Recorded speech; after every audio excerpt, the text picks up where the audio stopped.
chat or in the question and answers box. So let us know where you are in the world and look at who you are.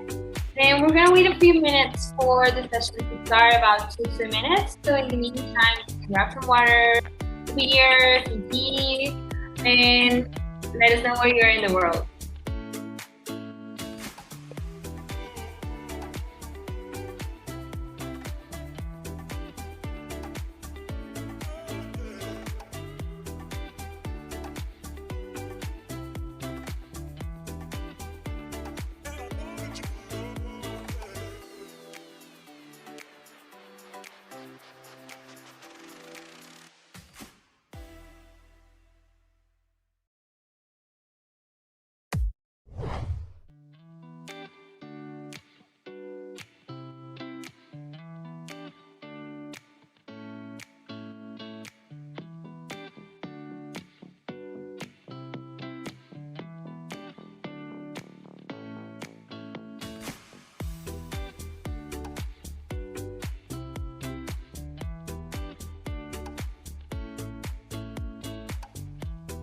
Hello everyone, we are going to wait for 1 more minute for the session to start.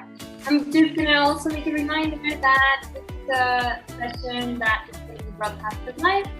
So also you can share with your peers and you can take a look at it afterwards if you want to check it out again.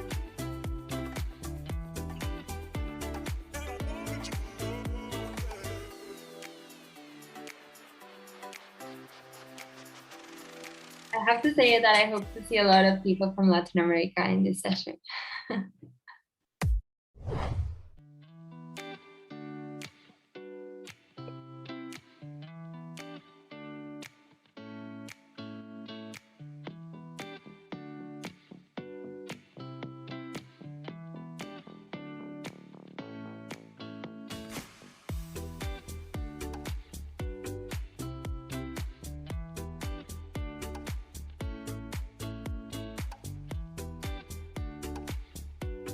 Okay, I think we can start now.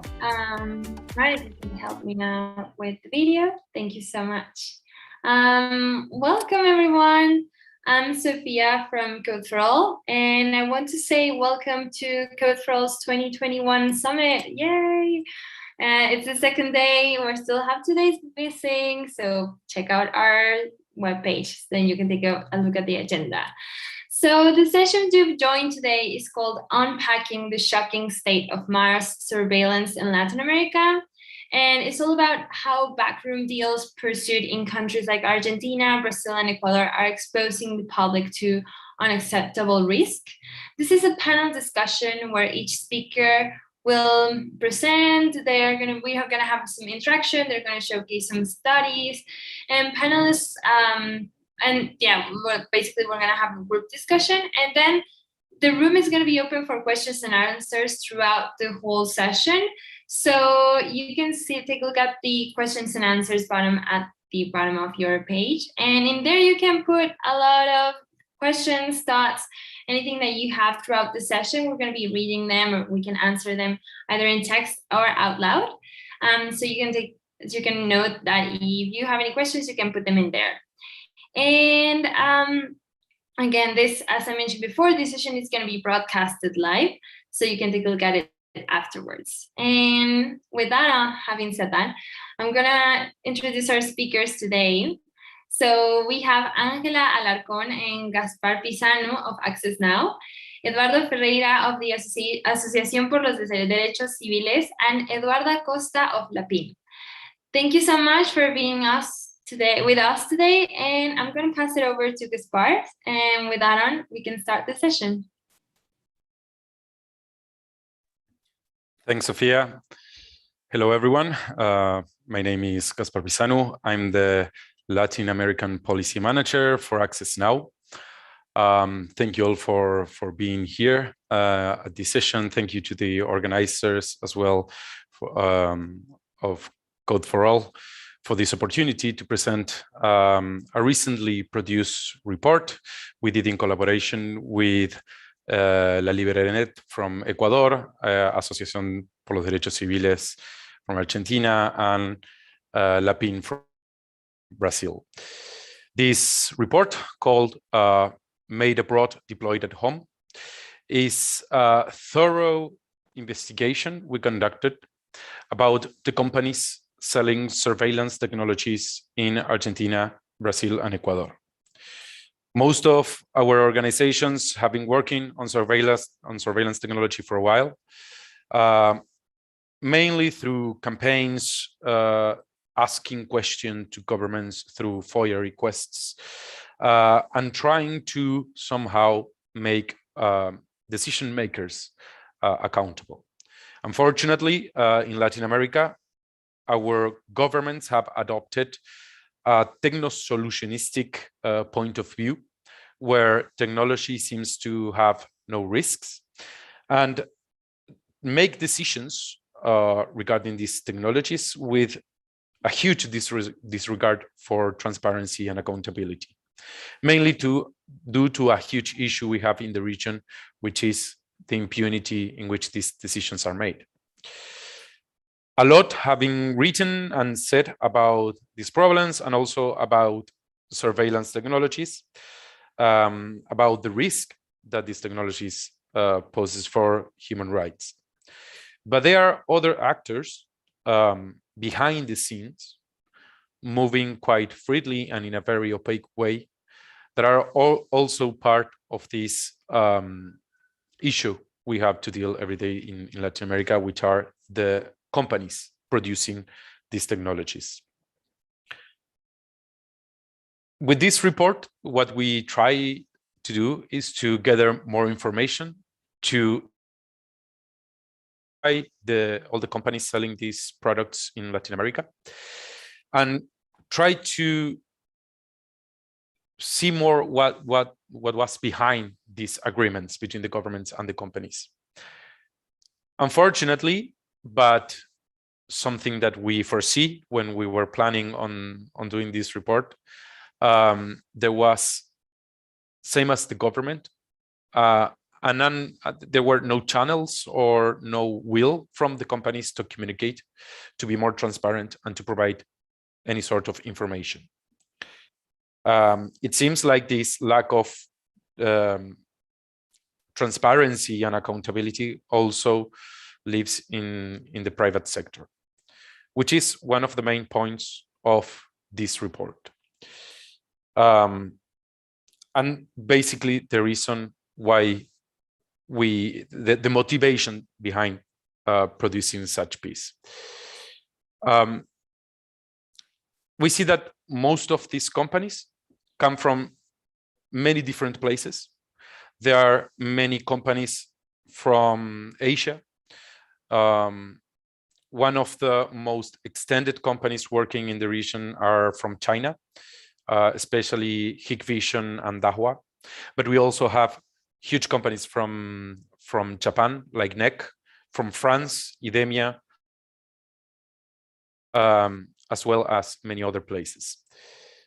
We hope that with this report, we bring some light to also these actors, to try to place some pressure over them, because and this is something that we tend to replicate in our region, which is we often see big tech companies in the news, in reports such as Facebook, Amazon, Google, but it's rare that we see these companies being addressed by, let's say, big channels of communication. So we hope to draw some attention to these companies. We will try to create more engagement with both companies and governments, try to also change this techno-solutionistic point of view, so we all understand what are the risks for our rights in our region because of the deployment of these technologies. So I don't think it's worth taking much more time with this introduction. I would like my colleagues from Argentina and Brazil to comment on their experience, and I'm open to further questions at the end of this session. Thank you very much.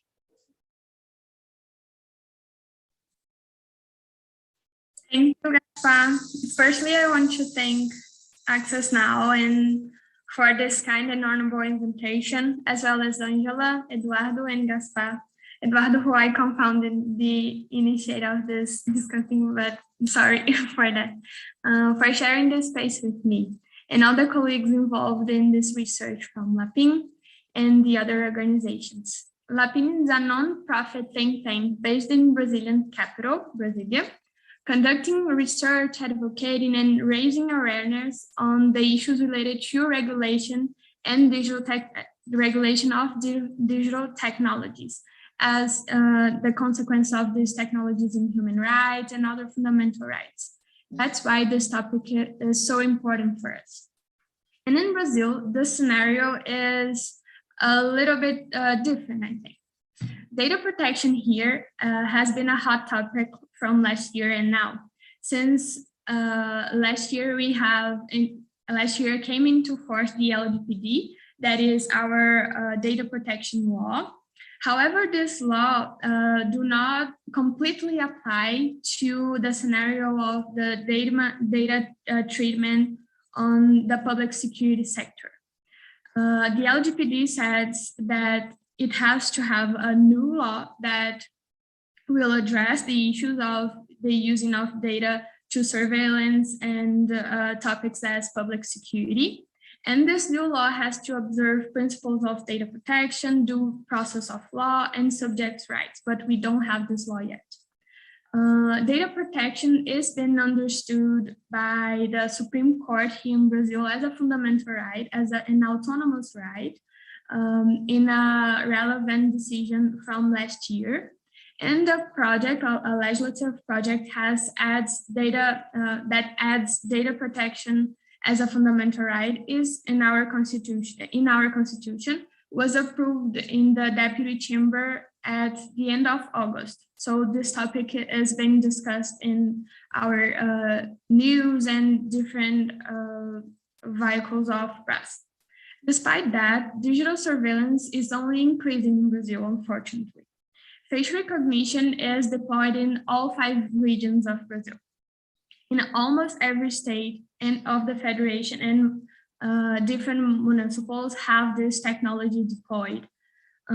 Federal government is using the tech specifically in airports, and the other cities and states are using it for different purpose. Researching at the press and with requests to the public authorities, we found more than 25 cases of public authority using the technology to surveillance, and that's what picked our attention, and that's the main topic that we are discussing now. The first result, and I think the most important result of the research, is the lack of transparency. As Gaspar said, Brazil has been a huge laboratory for testing these technologies. And we pointed out 3 different contexts that this technology is being used. First, public security. That's the wide majority of the cases. The police is using the technology to identify people of interest. The second context, public transportation. Here, the government is using the technology to see if the people that have a specific benefit in public transportation is the same person that is using that benefit. And the third context is the use of technology in schools for attendance and checking the presence of the students. That is a topic that we are looking for and researching more, because the subjects that are having their data treatments are kids that do not understand the effects of this process at their age. Technology is being seen as inevitable, and a techno solution in concepts is the thing that the public authorities here in Brazil are understanding the use of technology. Public officials and policymakers in general have a critical mindset of the use of this technology. Public authorities have no idea on the accuracy of the systems, and that's something it portrays how the deployment of digital surveillance is being made without any reflection of their efficacy and how it balances with human rights violation and due to the facial recognition technology. And that's a specific topic for us because the authority do not have produced any assessment addressing the risks and the safeguards that should be implemented in this scenario, such as human rights violation, racial bias, and even information security. Moreover, about the companies that are involved in the deployment of this technology and the mode of acquisition. Here in Brazil, we noticed a movement of donating these devices to the public authorities. And that's something interesting because the public authorities see the technology as a good stuff since they didn't pay anything to receive that benefit. And in a specific case that show us this kind of problem is in Mogi das Cruzes, a little city in the state of São Paulo. When we requested to them information about the use of this technology, they say that they received the technology, they received it as a donation from a company, a Chinese company. And the result, the effect of the use of this technology is to be a sister of a city in China. So we understand that the result is not just using technology that is not made in our country, but importing a logic of surveillance and a logic of how to understand the movement and public spaces that may not be similar to the Brazilian values. So yeah, the most companies that deploy technology here in Brazil is from China, but there are different countries and different companies from these countries. SNEC from Japan that deploy technology specific for airports here in Brazil, and FaceWatch from the UK that deploy facial recognition technology to Campina Grande, a big city here in Brazil. And another result of this research is the eloquent silence of the companies involved. They did not answer any of our information requests of interview or invitation, but only OI and Prodata respond to us, but with not sufficient information. And now Brazilian ONGs are discussing the possibilities to have a local campaign to ban the technology in use specifically in public spaces as a reflection of the international environment, I think, such as the movement initiated by Access Now that says ban biometric surveillance. I'm going to stop right here and see the scenarios in other Latin American countries. Thank you so much. Thanks, Eduardo, for these inputs on what's going on in Brazil with this pervasive technology. Now, I want to talk a little bit about the highlights of the investigation on Ecuador. As you can see in my name, I'm not in Ecuador, I'm in Costa Rica, but we have some partners in there that were able to do our research, but they were not able to be here today. So I want to share on behalf of them some of the highlights of the research. So years ago, Ecuador implemented a nationwide law enforcement surveillance infrastructure with thousands of cameras, and it is called ECU 911. A severe lack of transparency from Ecuador government makes it difficult to know exactly which tools are being deployed and how the data is being managed. For example, former President Lenín Moreno, he spoke about how this technology was used in the previous government. And he explicitly said that it was being used for espionage tasks against opposition government actors at that time. So even though the narratives for implementing this technology usually is public safety, even a president admitted that it was being used for other purposes.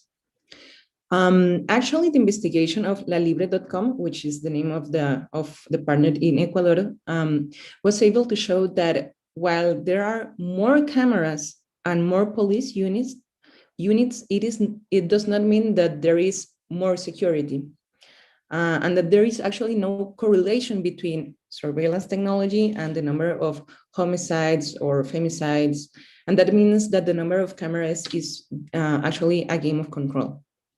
Now, I want to try your knowledge and your guts on surveillance with a little poll. I want to let you take a guess on how many surveillance cameras do you think Ecuador has. So give me just a second to share this in here. Okay, so you have here the poll. Please let me know when you all voted. I'm gonna just give you a couple of seconds.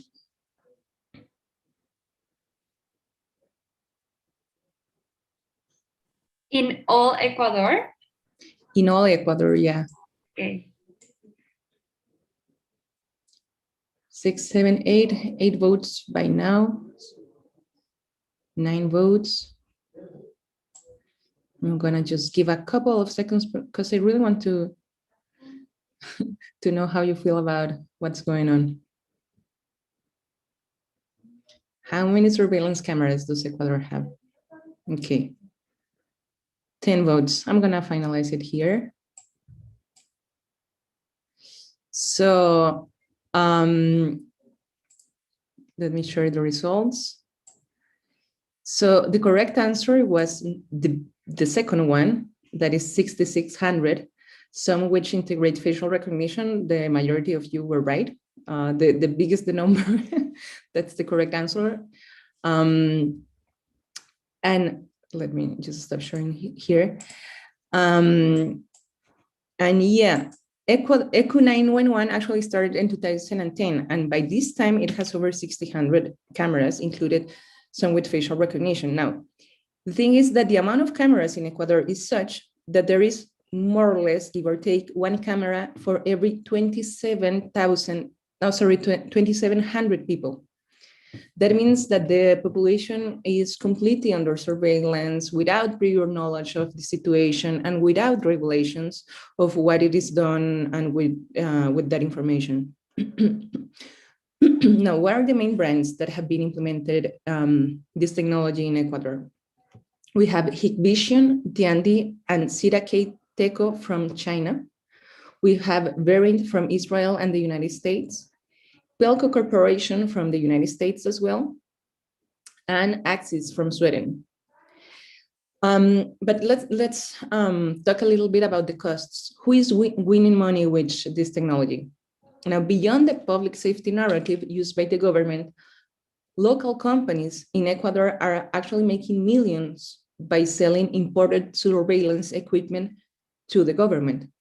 For example, 3 years ago, in 2019, a local company called Andean Trade sold video surveillance cameras, also with facial recognition capacity, manufactured by Hikvision, to be used in Quito's historic center for more than 600,000 US dollars. But of course, the cost of these technologies can be even higher. So another example, the government built a new ECU 911 operations center in Guayaquil, another relevant big city in Ecuador, for approximately 13 million US dollars. Now, there are now more than 2,000 devices monitoring the city. So as you can see, there's a lot of investment in this kind of equipment, and yet there is very little clarity on how it is operating. For example, we know that in Guayaquil, the city that I mentioned before, intelligence software with facial recognition technology was acquired from the Verint company, but we do not know whether or not it is being implemented. Why? Because the declarations of the mayor of Guayaquil were, oh, we are waiting for the facial recognition databases to be delivered to us so we can use them with our new software. But when our partners in Ecuador ask to the relevant authorities to explain, they said that such databases do not exist. So it is hard to know what is actually going on. To finalize my intervention, I just wanted to say that in contrast to Brazil and to Argentina, Ecuador lacked a specific regulation on data protection and privacy until this year. Actually, after the leak of personal data of 20 million Ecuadorians in 2019, including ID numbers, including phone numbers, family information, etc., the president and several institutions committed to develop a data protection law. Good news is that in May, the National Assembly approved a modern data protection law, but it is yet to be determined whether this law will be enough to protect citizens from intrusive surveillance technologies, since there is no specific regulation planned in this regard. So that's a little bit of the highlights on Ecuador. I'm now going to pass the word to Eduardo in Argentina for the highlights in that country.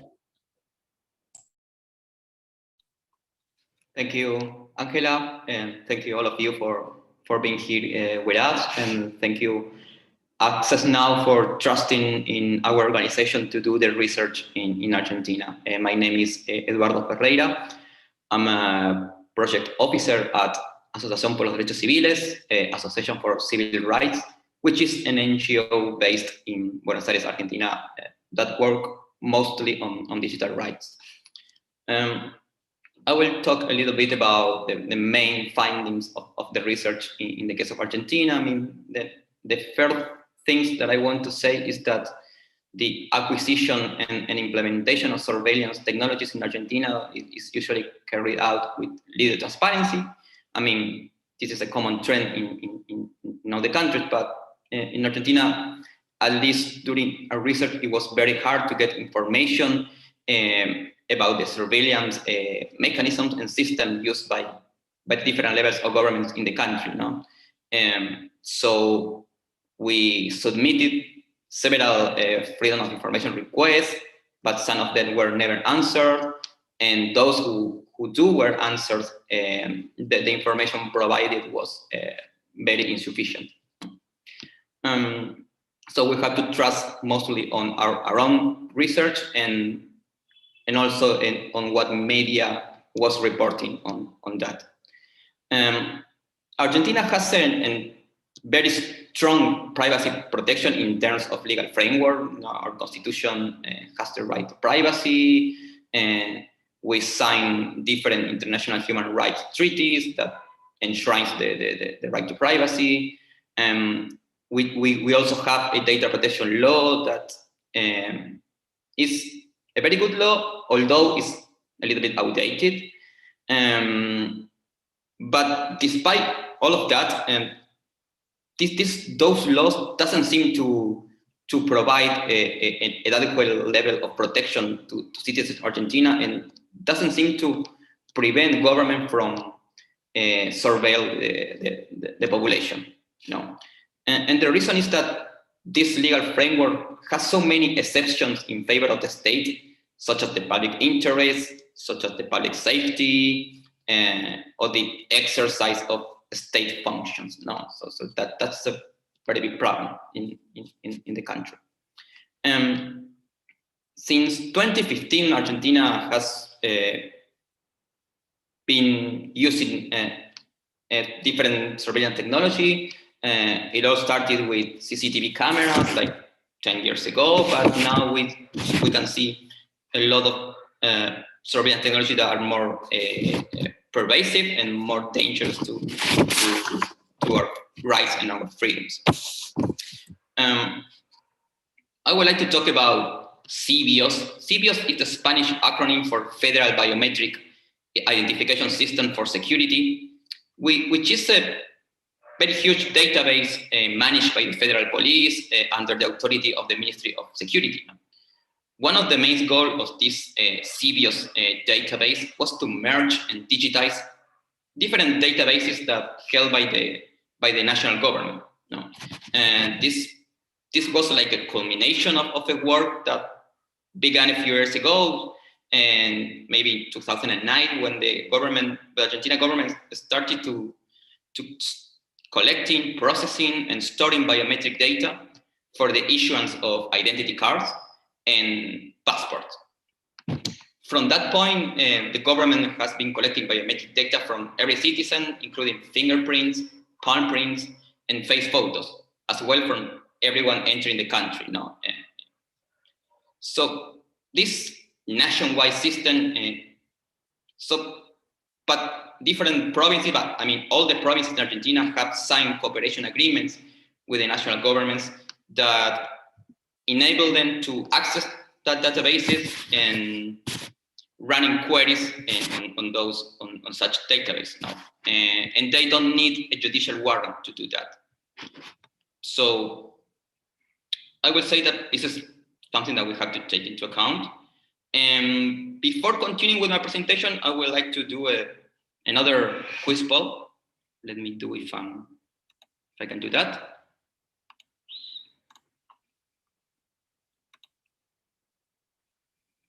In this case, the question is, which type of spaces are biometric or facial recognition software deployed in Argentina? Please vote. What do you think? Mainly airports and public transportation, public spaces owned by private companies, like such as pubs, banks, or private schools and universities. I will give you a couple of seconds. Okay, I will finish the poll. Sharing the result. Okay, 67% of the people said that is mainly airports and public transportation, which is right. During our research, we discovered that mostly these surveillance camera with facial recognition capabilities and software are the most widely used technology used in Argentina, no? And at every level of government, whether national, local, or provincial. The most far-reaching case maybe is the facial recognition system launched by the government of the city of Buenos Aires, which is the capital city of Argentina in 2019. This system is deployed in different subway and train stations in the city, and is used to track fugitives.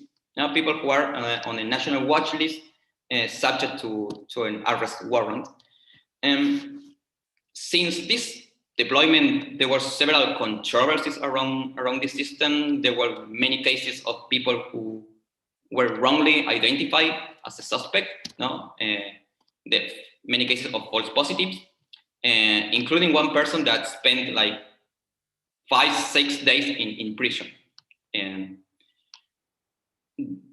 Facial recognition system is not only used in Buenos Aires, it's also used in other cities such as Córdoba, as Mendoza as well. And this is part of a narrative that sees public safety as an issue that has to be addressed very seriously by the government, but it's used as an excuse to promote this kind of technology. I was talking to Gaspar before, and we remember the case of Jujuy. Jujuy is another province in Argentina, in the north of Argentina, where the Jujuy government has acquired different technologies provided by Chinese companies, and the politicians in such city, that the governor especially, were saying that, okay, now Jujuy will be as safe as China, you know, and this is the main rationale behind many of these acquisition technology. You know? So at least in the case of Argentina, this narrative of we have to buy more technology, more cameras, more facial recognition system so people can feel more safer. It's very key when we're trying to understand what's happening in my country. We do not only have Chinese companies operating in the country, we also have companies from Japan, from France, and from Israel as well. No? Particularly, I would like to mention the Tigre Operation Center. Tigre is another city of Argentina that uses cameras and facial recognition software to search for missing persons and to identify people with criminal records. And this is even a case that you can find in the NEC website. NEC is the company providing this technology now. Also, the province of Mendoza in the center of Argentina started one of the most invasive surveillance programs in the country, because law enforcement agencies in that city, in that province, have mobile facial recognition cameras and cars equipped with the same technology, as well as fingerprint scanners and license plates. You know? So just this is something like a brief overview of the situation in the country and the main findings of the research. And if I have to summarize in 3 points, they will be: the first one is the lack of transparency and oversight. And the second one is a legal framework that don't provide enough safeguard to the people in Argentina to contest those governments' behavior, especially with regards to technology. And the third one is that this use of a strong narrative, according to that, Argentina is a very unsafe country, and we have to buy technology so people can feel safer in their homes and in their city, in the public spaces.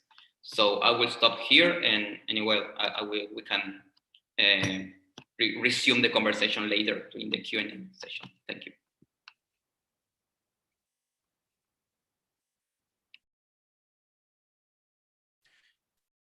Thanks, Eduardo, and Ángela. One more thing before we go to present the conclusions of this report. I wanted to emphasize on an aspect we all mentioned,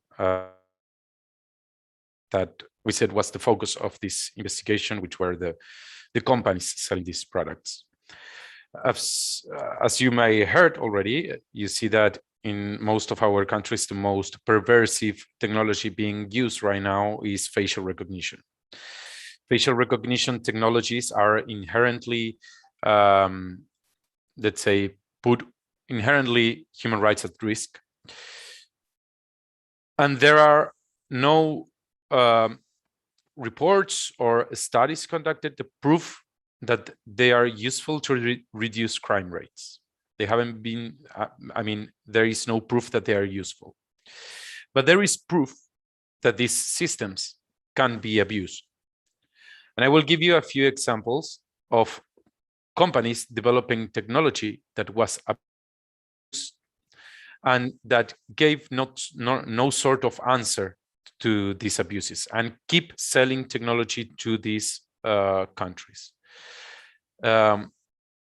One of those cases is Anyvision, an Israeli company that is currently selling technology in Argentina, for example.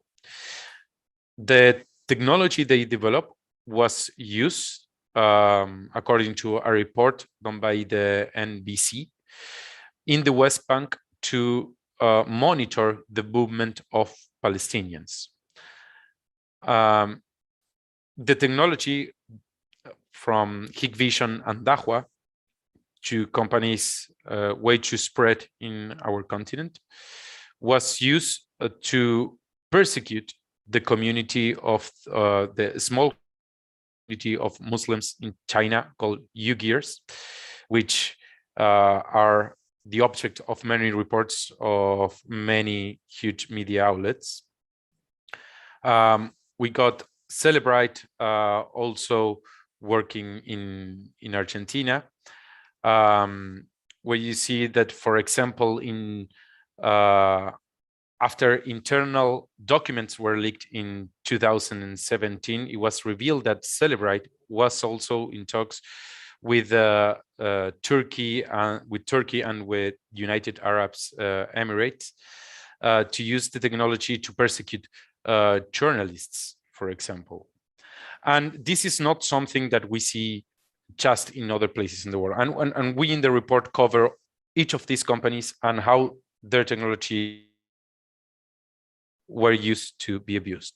But for a good example, I think, is the case of Ecuador, where the latest government said that the previous government used the technology, the surveillance technology, to persecute dissidents and the opposition on daily basis, let's say. So it's not something that is not happening in Latin America. What we are most scared of is that it's being used this way. It's just that we don't know. That's why we produced this report. So we keep asking questions. So we keep pursuing or trying to reflourish the values of human rights in our continents. With that being said, I think we can move to other conclusions that we reach with this report. Thanks, Gaspar, for that context and background on digital, on human rights of these organizations.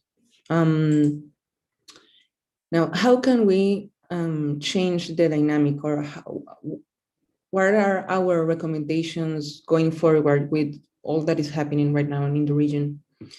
At the end of the investigation, we included some recommendations on how different actors can help the current state of surveillance technology in Latin America, including governments, including companies, including media.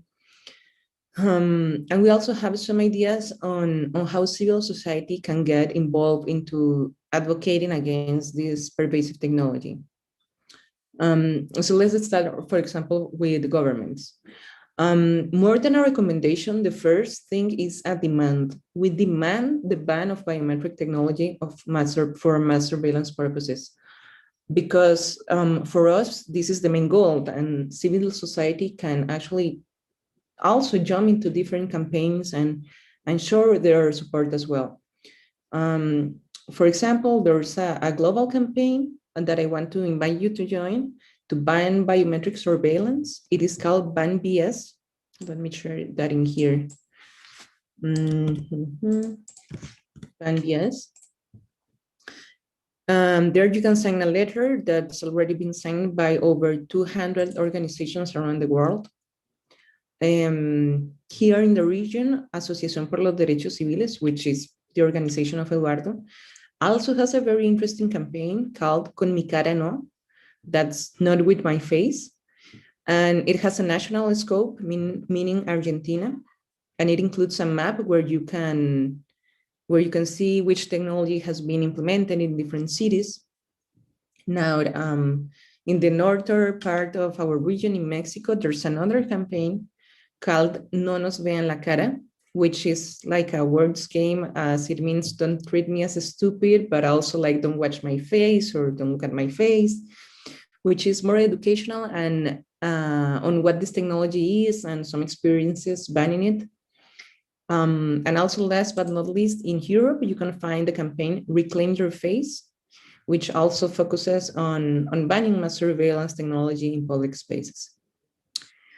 Now, we know that it is difficult for governments to ban this technology. So we recommend conducting human rights impact assessments before making any decision or deploying systems, and to consult with civil society and other related ideas.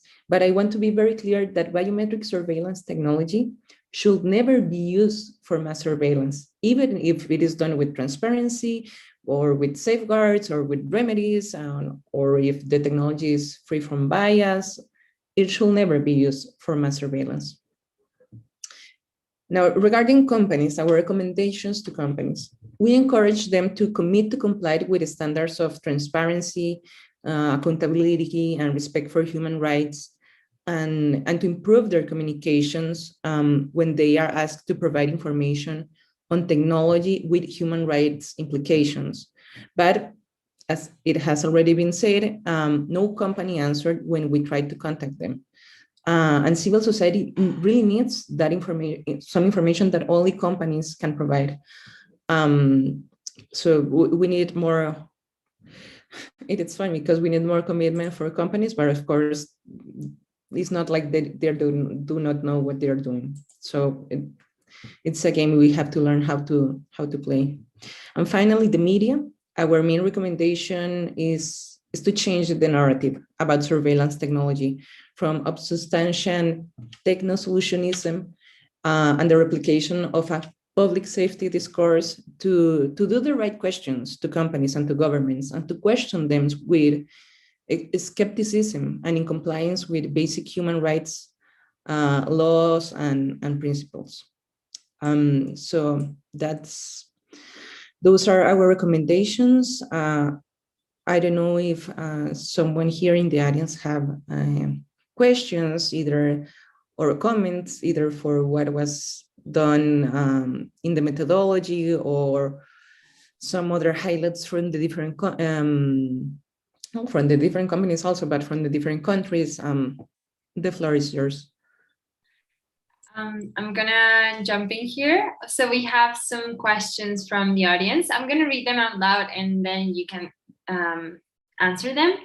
So we have one, well, actually several from Alfredo Velasco. It says, even though in Ecuador from the central government and municipal governments, they have bought the equipments, facial recognition, it still doesn't work because they don't do the match with a database of with a facial database. In other countries that were analyzed, is this already in function? Like this facial recognition is already functioning? Yes, in the case of Argentina, there are 5 cities where facial recognition systems are operating right now, which is City of Buenos Aires, capital city, Mendoza, Córdoba, Salta, y Tigre. In Brazil, we have the same. Different cities are using the technology with database, with facial database. And there is a specific case that happened on Rio de Janeiro that is very interesting to see how this database is used in the technology. A woman was arrested, but she was misidentified. And the person that the police was looking for was already in jail. So it is not clear who is in their database.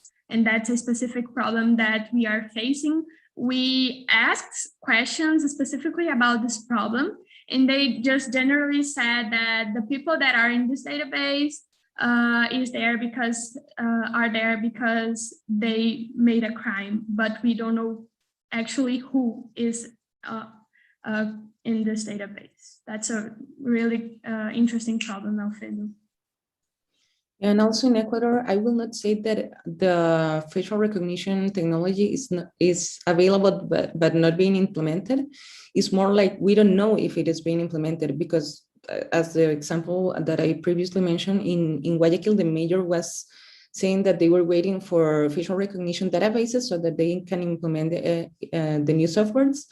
But then other authorities, when lalibre.org.com, our partner in Ecuador, asked them, they say like, no, we don't know about those databases. So some people are saying that those databases exist, and some other people are saying that they do not exist. So it's really not, we don't know. That's the problem. Thank you. Well, we have another question in the chat that says, can you include the campaign links that you mentioned? I believe it was from Eduardo and Ángela that were mentioning some different campaigns. Well, Eduardo too. So if you can include them in the chat for the audience to take a look at them.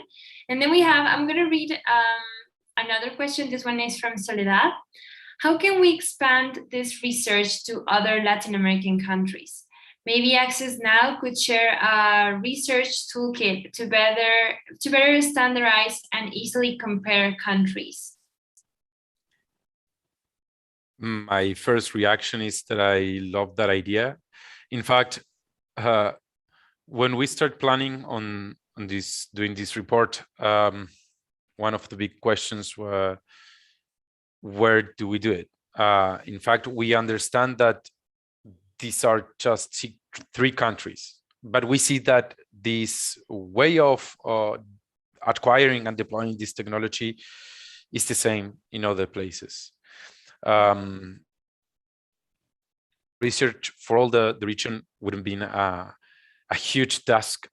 So I'm glad that there is motivation to repeat this research in other places. I think it's a great idea to have a more structured methodology to replicate this work, which is something that we can definitely consider doing and sharing, because I think that if we try to,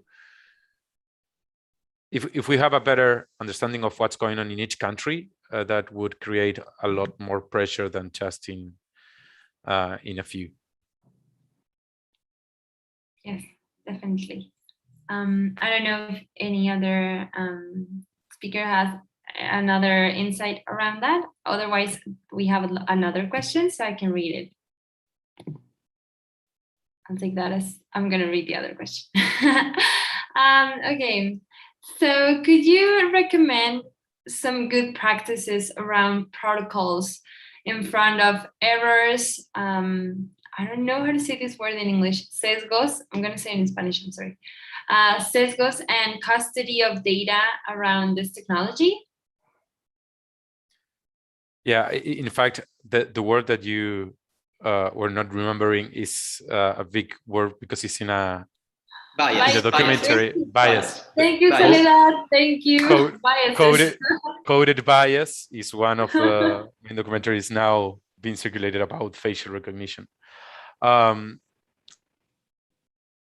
Thing that I want to clarify about facial recognition, if it works or if it doesn't work, depending on whether the images are being matched with a database.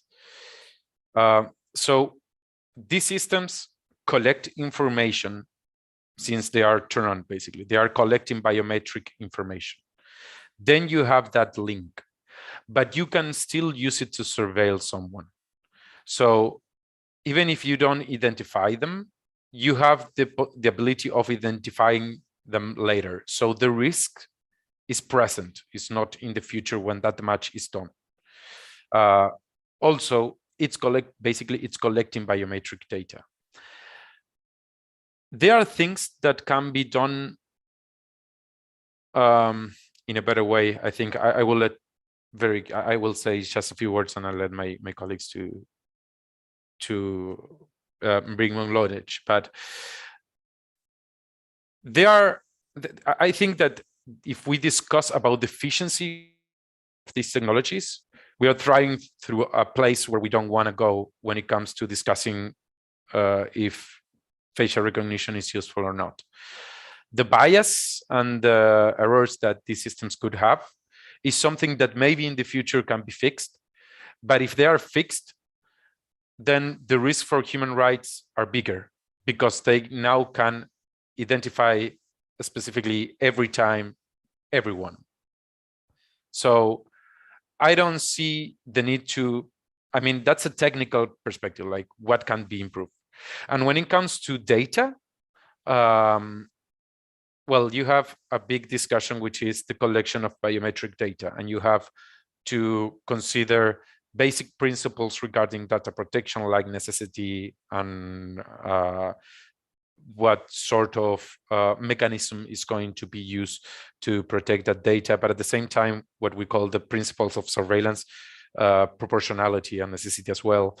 And you see that for these cases, all the data that is collected is not, it's not justifiable to the goal that is being, what they are trying to achieve, basically.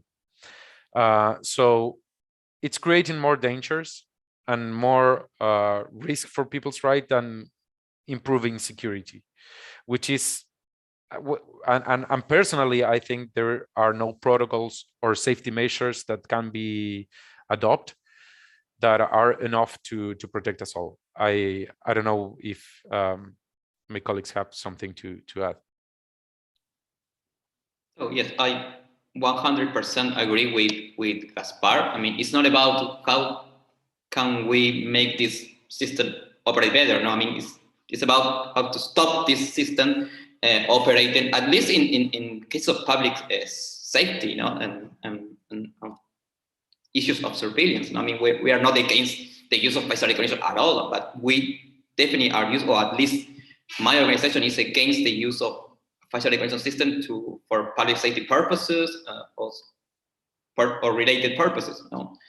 And having said that, if you are in a country which has already has a system in place, I would say that in order to improve the protocols, you have to access the information about how this system works, transparency about the operation of the system, what is the data that are feeding this system. It's key. I remember in the case of Argentina, like 2 years ago, the United Nations Rapporteur on Privacy visited the country and met with public officials from the government of Buenos Aires.